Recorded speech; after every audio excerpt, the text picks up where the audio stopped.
చాలా ఎక్సైటింగ్‌గా సఫారీకి వెళ్దాం అనుకున్నాం. కానీ టికెట్స్ దొరకకపోవడం వల్ల మళ్ళా ఇక్కడికొచ్చేసి ఈ రోడ్ నుంచి ప్లాన్ బి అనుకోని ఈ రోడ్ నుంచి పాస్ అవుదాం అనుకుంటున్నాము. ఇది కూడా ఫారెస్ట్ నుంచి రోడ్డే. సఫారీకెళ్ళే రూట్ కూడా ఇదే. చూసారు కదా! ఓన్లీ 6 వరకే ఉంటుంది. ఈవినింగ్ 6 పీఎం అవ్వంగానే అవతల సైడ్ గేట్స్, ఇక్కడ గేట్స్ మొత్తం క్లోజ్ అవుతాయి. ఎందుకంటే యానిమల్స్ అన్నీ బయటికొస్తాయంట. సో, ఈ 1 అవర్ లోపే మనం క్రాస్ అవ్వాలి. లేట్ అవుతే ₹1000 ఫైన్ లోపలికి. ఇంకా లోపల ఎట్లా ఏమేం కనిపిస్తాయి అనుకునే టైంలోనే స్టార్టింగ్ ఇట్లా ఎంటర్ కాగానే ఇక్కడ ఇగో చూడండి ఏం కనిపించినాయో. ఇవైతే వెల్కమ్ చెప్పేసినాయి. సో, ఇక్కడి నుంచే స్టార్ట్ అయింది ఇంకా జర్నీ. ఇంకా ఎక్సైటింగ్ ఉంటుంది. ముందే ఏ లెపర్డ్స్ వస్తాయో, ఏ టైగర్స్ వస్తాయో మరి తెలీదు. ఎలిఫెంట్స్ కూడా క్రాస్ చేస్తూ ఉంటాయంట ఇక్కడ రోడ్స్.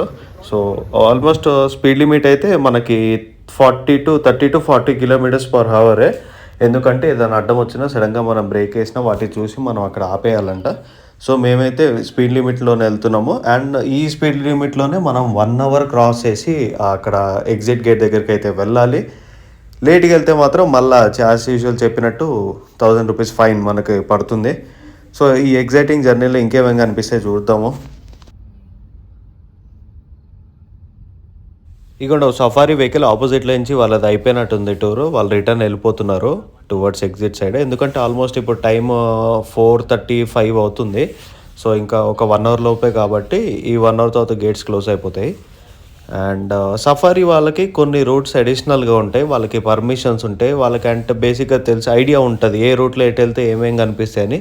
సో, వాళ్ళు అక్కడ లోపలికెళ్తూ ఉంటారు. మనకు అవన్నీ ఆప్షన్స్ లేవు. మనం లోపలికెళ్ళినా ఇమ్మీడియేట్‌గా లీగల్ యాక్షన్స్ వాళ్ళు తీసుకుంటారు. సో, మన రూట్‌కెళ్ళే ఆప్షన్స్ లేవు. సో, డైరెక్ట్ మెయిన్ రోడ్ మీద వెళ్ళాలి. ఆ మెయిన్ రోడ్ మీద ఏం కనిపిస్తే అవే మనం చూసి మనం ఎంజాయ్ చేయాలి. ఎందుకంటే మనకు సఫారీ టికెట్స్ దొరకలేదు కాబట్టి.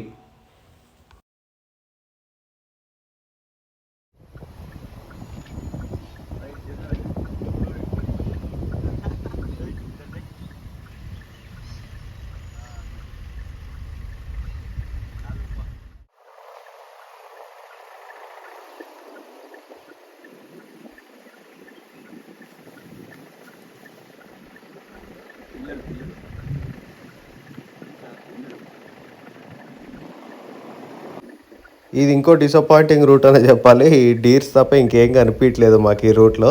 ఆల్మోస్ట్ ఎండింగ్‌కి వచ్చేసినామని చెప్పి ఇప్పుడే బోర్డ్ వచ్చింది. జస్ట్ ఒక 2 కిలోమీటర్స్ ఉందంట. మాకు ఈ డీర్స్ తప్ప ఇంకేం కనిపించలేదు. కనీసం ఒక చిన్న మంకీ కూడా కనిపించలేదు ఇంకా.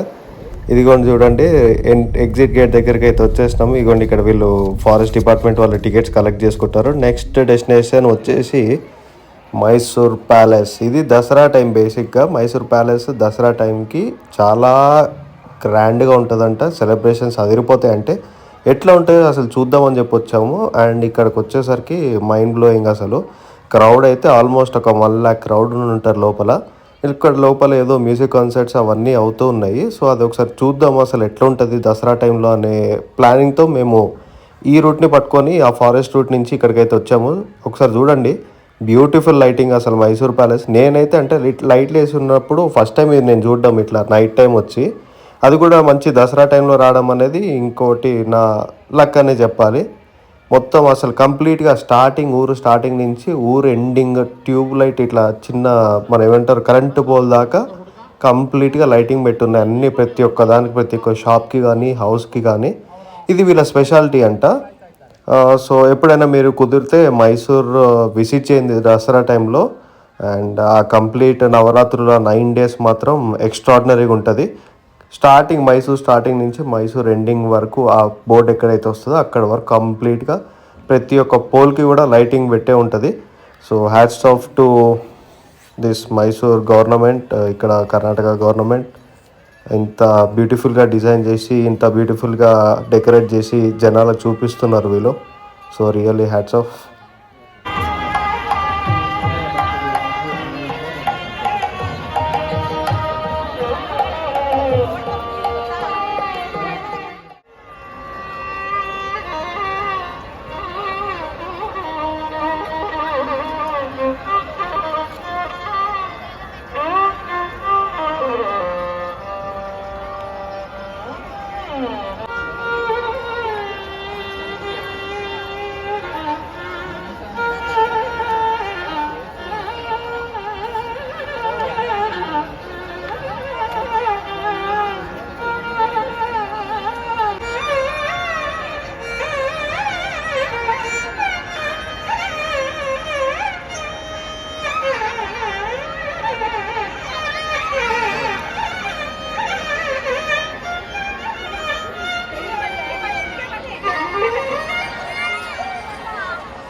Mm.